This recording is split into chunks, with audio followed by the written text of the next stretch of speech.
In Chapter 3, we are introduced to Akos, a four-eyed know-it-all who I can't wait to beat up, and his blade Abrona, who apparently has a lisp. Easy to act smug when hindsight's on your side. Shut your mouth, Abrona. With the help of Akos, Jin and Malos are able to locate where Pyra is. They also discover that a shipment of core crystals is headed to Indol, which Jin says that he would take care of.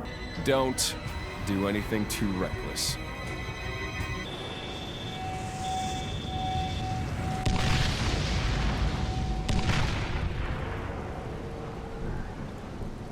Way to not be reckless, Jin. Anyways, we return to our heroes who are looking for a way to find the World Tree. Torna mentions an Opon named Uman that might have a ship that they could use. They take this ship and set sail to the World Tree. However, they are met by Ophion, a snake-like robot who makes them retreat. However, as soon as they are able to turn around, their ship is swallowed by Uriah's Titan. It's there in the belly of the beast where they run into Van Ham, who is easily able to defeat Rex. I wonder how many times Rex is going to be beat until he finally learns how to win. Fortunately, Van Ham was only toying around with them and had no intentions of killing them. They follow Van Ham to a village called Garfront, where they find a lot of young people who are orphans due to the war. On a leisurely walk, they run into a monster that is able to resonate with the blade. Here we learn that when a driver is destroyed, the blade returns to its core. However, the blade's memory will be totally wiped. We also learn that the core crystals come from Titans. Eventually, they return to Garfront, only to be met by Lame Akos and his blade. Van Ham orders everyone to retreat, and thus the battle begins. The group is able to handle Akos, who eventually gives up and leaves. I don't understand why they just didn't chase him afterwards. It was the perfect time to take out one of Torna's members. Anyways, after a hard-fought battle, Van Ham agrees to help Rex and the gang get to Elysium. He mentions he knows a guy that might know how to get to the World Tree at the Ryan capital. On the way to the capital, they run into Zeke and his blade Pandoria, who have the worst introduction ever. Got a problem with that?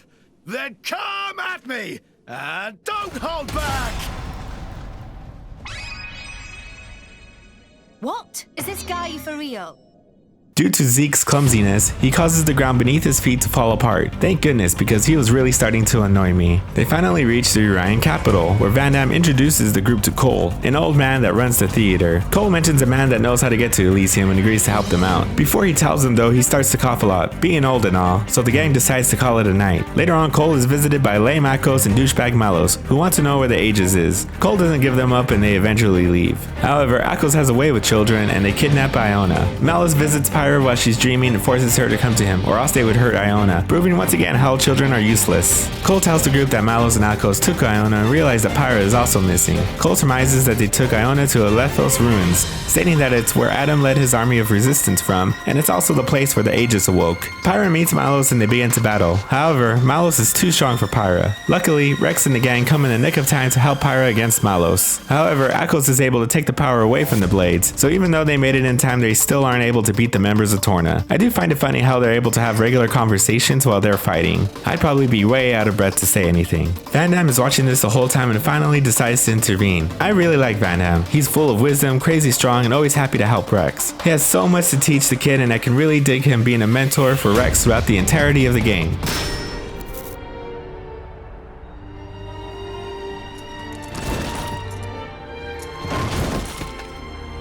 Van Damme! Well, sadly Van Damme is killed and things are starting to look dire, but finally Mythra makes her appearance.